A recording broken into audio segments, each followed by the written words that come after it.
한 세기도 더 전에 타이타닉은 빙산에 부딪혀 대서양 바닥으로 가라앉았어요. 탑승한 2240명의 사람들 중 약 700명만이 살아남았죠. 그 이후로 이 비극은 끝없는 영화, 다큐멘터리, 그리고 책의 소재가 되었어요. 그리고 비록 우리가 이 배와 이 배에 타고 있던 많은 사람들에 대해 많은 걸 배웠지만 이 재앙의 원인이 되는 빙산에 대해선 거의 아는 게 없어요. 특히 크기와 관련된 건 무엇이든 말이죠. 하지만 단서를 찾을 수 있을지도 몰라요. 타이타닉호는 화이트 스타라인에 의해 새로운 여객선 함대 중 하나로 만들어졌어요. 그 당시 그때까지 건조된 배 중 가장 큰 배였죠. 그리고 그 이름에 걸맞았어요. 배의 길이가 270m, 끝과 끝을 이어서 배치한 축구장 2개 반과 같았고 높이가 10마리의 기린을 위로 쌓은 것과 비슷한 53m였어요. 흘수선에서 갑판까지 배의 높이는 4층 건물 높이에 가까운 18m였어요. 타이타닉호에는 베란다 카페, 식당, 읽고 쓸 수 있는 방, 터키식 목욕탕, 체육관, 그리고 스쿼시 코트가 있을 만큼 충분히 컸어요. 심지어 수영장을 위한 공간도 있었죠. 그 여객선은 2,435명의 승객과 900명의 승무원을 포함해 총 3,300명의 사람들을 태울 수 있었어요. 고급스러움도 중요했지만 안전이 무엇보다 중요했어요. 타이타닉호는 갑판 아래에 16개의 수밀구획이 있도록 설계되었어요. 만약 사고로 선체가 손상되었다면 이 구획들 중 4개까지는 물이 찰 수 있고 반면 나머지 12개가 배를 뜨게 할 수 있었죠. 화이트 스타라인의 부사장인 필립 프랭클린은 이게 바로 이 배를 정말로 놀랍게 만드는 거라고 했어요. 이 남자는 타이타닉이 가라앉을 위험은 없어요.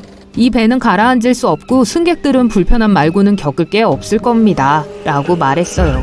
너무나도 잘못 생각했던 거죠. 배는 1912년 4월 10일 처음이자 마지막 항해를 위해 영국을 떠났어요. 그리고 이 거대한 배를 침몰시키는 데 필요한 건 오직 하나의 빙산이었어요. 빙산은 매혹적이에요. 이것들은 빙하 분리라고 불리는 과정 동안 형성돼요. 이건 담수 얼음의 큰 덩어리가 빙하에서 떨어져 열린 물속으로 떠내려갈 때를 말해요. 빙하는 결국 녹아서 사라지죠. 북반구에서 이 빙산의 대부분은 그린란드에서 와요. 남쪽에서는 남극으로부터 오죠. 여러분이 물 위에서 보는 건 빙산의 일각일 뿐이에요. 이건 그냥 끝부분이에요. 대부분은 90%까지 물 밑에 숨겨져 있어요. 전체 사진을 조사해야만 빙산이 얼마나 거대한지 진정으로 이해할 수 있어요. 여러분이 보지 못하는 빙산의 일부분이 종종 제일 위험해요. 파도 아래에 무작위의 장소에 뾰족한 모서리가 있을 수 있어요. 배는 자신도 모르는 사이에 아주 가까이 가기 쉽고 배 바닥에 심각한 손상을 입는 결과를 초래할 수 있죠. 그리고 조심해야 할 건 큰 빙산만이 아니에요. 발견하기 더 어려운 작은 것들도 그만큼 위험하다는 게 증명될 수 있어요.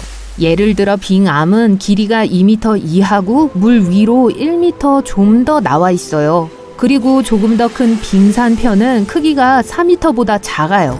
타이타닉호가 출항했을 때 빙산의 위험성은 잘 알려져 있었어요. 1901년 아일랜더호가 알래스카로 가는 인사이드 패시지를 통해 여행하고 있었어요. 빙산과 충돌했고 바로 가라앉았죠. 운 좋게도 탑승한 178명 중 138명이 안전하게 살아남았어요. 그땐 빙산을 탐지하는 특별한 장비가 없었어요. 최고의 장비는 시력이었죠. 배 위에 유리한 곳에 있는 돛대 꼭대기 망대에서 2명의 선원들이 바다 위를 내다보며 잠재적인 위험을 지켜봤어요. 망대는 갑판 위 15m 높이의 배 앞쪽에 위치해 있었어요.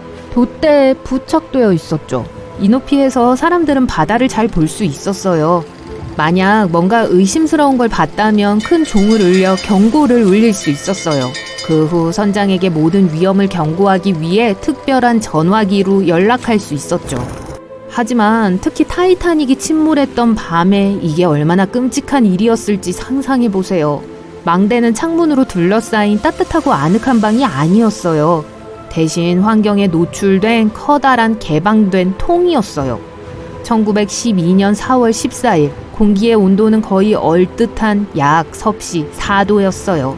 배가 시속 약 42km 이상으로 움직이는 가운데 선원들은 그 차가운 공기가 노출된 피부를 압박하는 걸 느꼈을 거예요. 이 일의 유일한 장점은 교대 근무가 2시간밖에 되지 않았다는 거예요. 타이타닉호를 침몰시킨 빙산을 실제로 발견한 선원은 프레드릭 플릿이었어요. 그 당시 레지널드 리와 같이 망대에서 일하고 있었어요. 플릿이 왼쪽을 지켜보는 동안 리는 오른쪽을 스캔했어요. 두 사람이 교대 근무를 시작한 건 밤 10시였어요. 이미 얼음이 있을 가능성에 대해 경고를 받았었죠. 하지만 춥고 어두울 때 그건 불가능한 일처럼 느껴질 수 있어요. 설상가상으로 일을 더 쉽게 만들어줄 쌍안경조차 없었어요. 플릿은 나중에 쌍안경이 있었다면 그 비극을 막을 수 있었을 거라고 주장했어요. 작업이 20분 정도 남았을 때 선원들이 빙산을 발견했어요. 플릿이 벨을 눌렀어요. 한 번, 두 번, 그리고 또요. 그러고 나서 승무원에게 알리기 위해 함교에 전화를 걸었어요. 처음에 전화가 아슬아슬하게 걸려온 것 같았어요. 배 엔진은 역회전했고 거대한 해양 전기선은 가까스로 돌 수 있었어요. 하지만 빙산을 피하기엔 충분하지 않았어요. 얼음이 그 배의 가판으로 쏟아져 내렸어요. 빙산이 선체를 찢고 물이 밀려왔어요. 2시간 40분 후 타이타닉은 사라졌죠.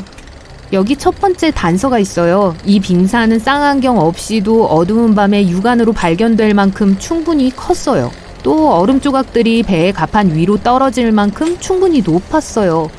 이 모든 게 소셜미디어와 스마트폰이 있기 훨씬 전에 일어났기 때문에 그 당시에 탑승한 누구도 사진이나 비디오를 찍지 못했을 거예요.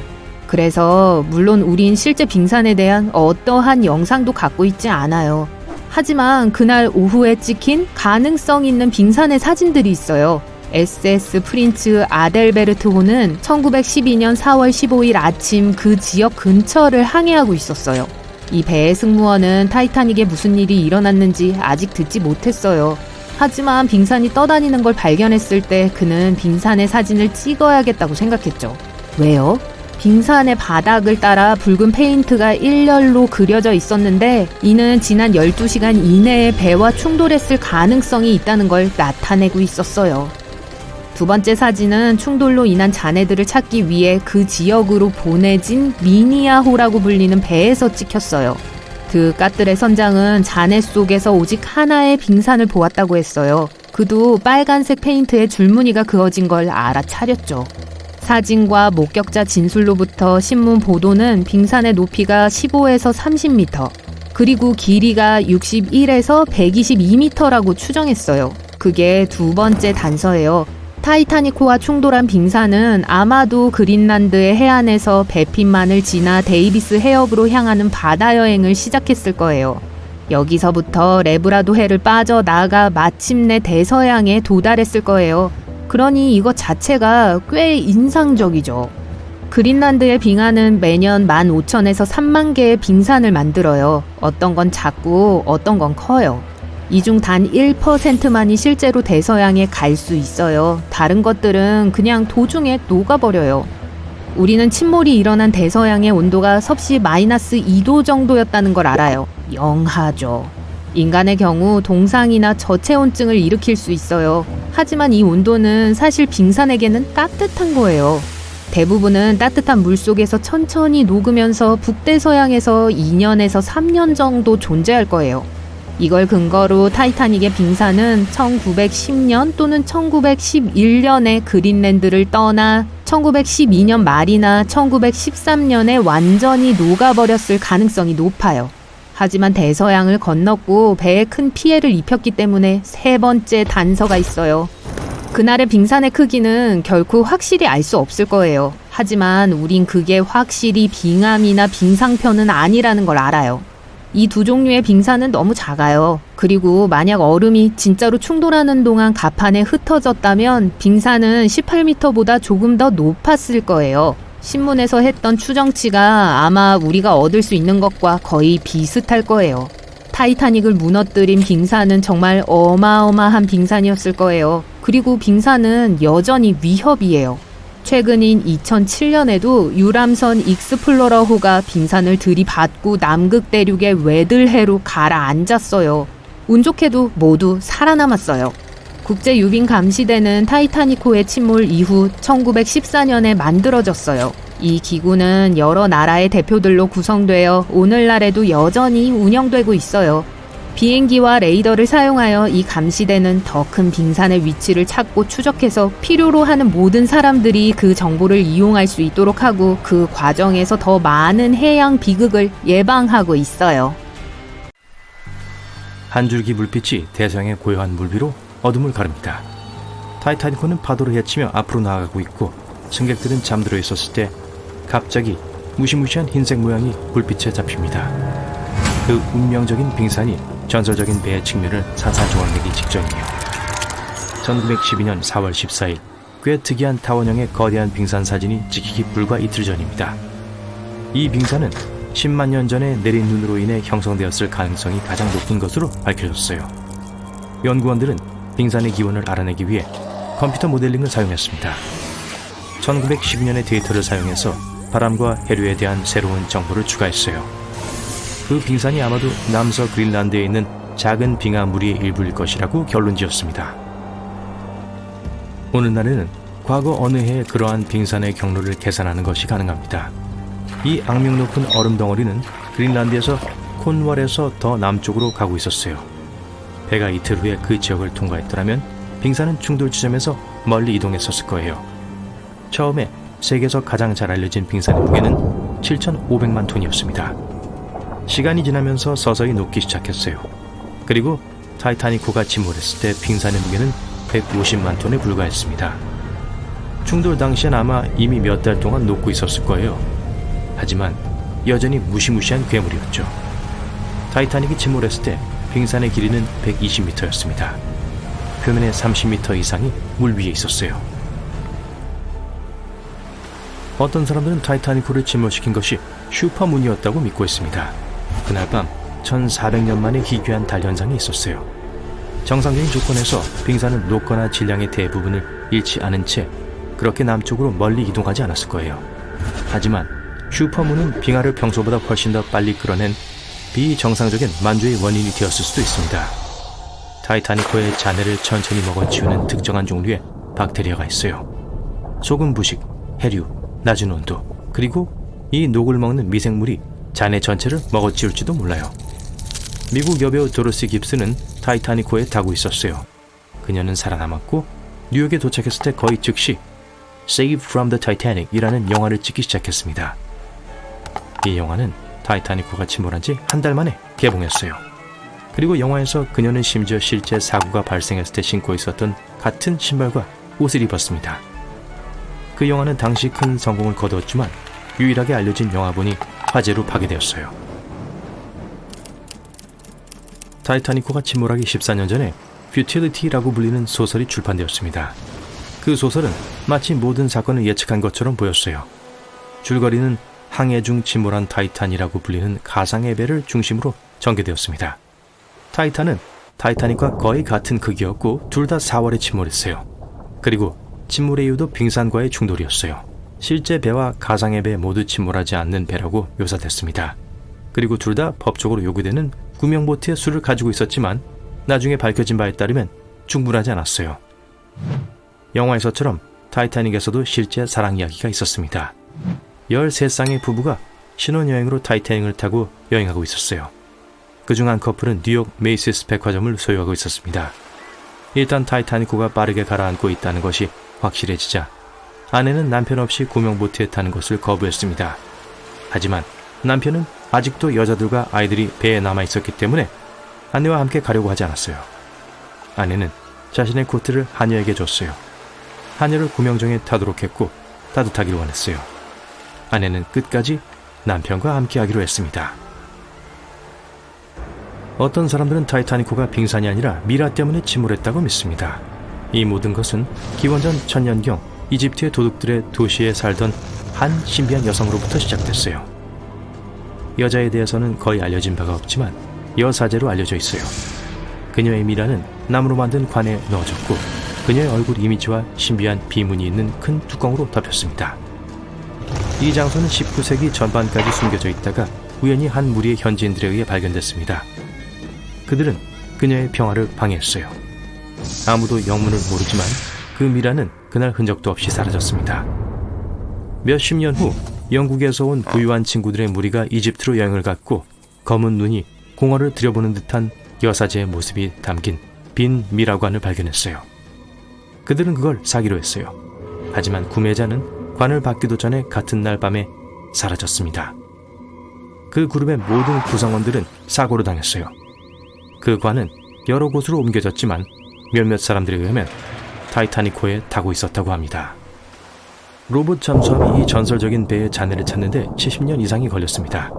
배의 잔해는 대서양 아래 거의 4,000m 아래에 놓여있고 두동강이 나 있어요. 왜 배가 부서졌을까요? 아무도 정확히 몰라요. 어떤 사람들은 배가 빙산과 충돌했을 때 안으로 들어간 물 때문이라고 생각합니다. 압력이 너무 강해서 배의 바닥 구조물에서 시작하여 배가 두 부분으로 분리됐어요. 다른 사람들은 선체 리벳 때문이라고 말합니다. 광석 재련의 잔여물인 슬래그가 많이 남아있었어요. 그것은 금속이 분열되는 원인이 될 수 있습니다. 타이타닉은 디자인부터 시작해서 일반적으로 많은 결점이 있었어요. 물이 새지 않아야 하는 격벽은 완전히 밀봉되지 않았습니다. 그래서 물이 칸 사이를 흐르고 결국 배를 가라앉게 했어요. 배의 리벳의 철과 선체의 강철은 높은 유황 함량, 차가운 온도, 그리고 빠른 속도 때문에 결국 망가졌습니다. 강철은 산산조각이 났고 리벳은 쉽게 튀어나왔어요. 이것 때문에 타이타닉호는 그렇지 않았을 때보다 24배 더 빨리 가라앉았습니다. 만약 타이타닉이 옆면으로 빙산에 부딪히지 않고 정면으로 부딪혔다면 아마도 계속 떠 있을 수도 있었을 거예요. 왜 승무원들은 쌍안경이 없었을까요? 빙산을 제때 발견하고 심지어 재앙을 피하는 데 확실히 도움이 됐을 거예요. 하지만 타이타닉호의 쌍안경은 보관함에 잠겨져 있었습니다. 오직 한 명의 승무원만이 열쇠를 가지고 있었어요. 그리고 그는 배가 출항하기 직전에 배 밖으로 이송됐어요. 그는 나중에 열쇠를 건네주는 것을 잊었다고 말했습니다. 하지만 쌍안경이 없었더라도 선원들이 경고를 받았다면 배는 항로를 바꾸고 충돌을 피할 시간이 있었을지도 몰라요. 그게 중요해요. 누군가가 그들에게 경고했어요. 사건이 발생하기 약 1시간 전에 비교적 타이타닉호에 가까이 있던 SS 캘리포니아호는 밀집된 필드 얼음 때문에 멈췄다고 알리는 메시지를 보냈습니다. 하지만 타이타닉 선장에겐 경고가 전달되지 않았어요. 일부 전문가들은 무선 담당자는 그것이 다급한 것이 아니라고 생각했다고 합니다. 그리고 나중에 SS 캘리포니아호는 무선 통신사가 비번이었기 때문에 도움을 요청하는 무선을 받지 못했다고 말했어요. 어떤 사람들은 타이타닉호의 승무원들이 착시 현상 때문에 빙산을 제 시간에 발견하지 못했다고 합니다. 그날 밤의 대기 상태는 아마도 초굴절을 일으켰고 빙산을 위장했을 수도 있어요. 결국 배가 빙산과의 충돌을 피할 수 없을 정도로 너무 가까이 접근할 때까지 아무도 그 빙산을 보지 못했습니다. 빙산을 발견한 순간과 충돌까지는 1분도 채 지나지 않았어요. 겨우 37초였어요. 그리고 타이타닉호가 바닷속으로 사라지는 데는 2시간 40분이 걸렸습니다.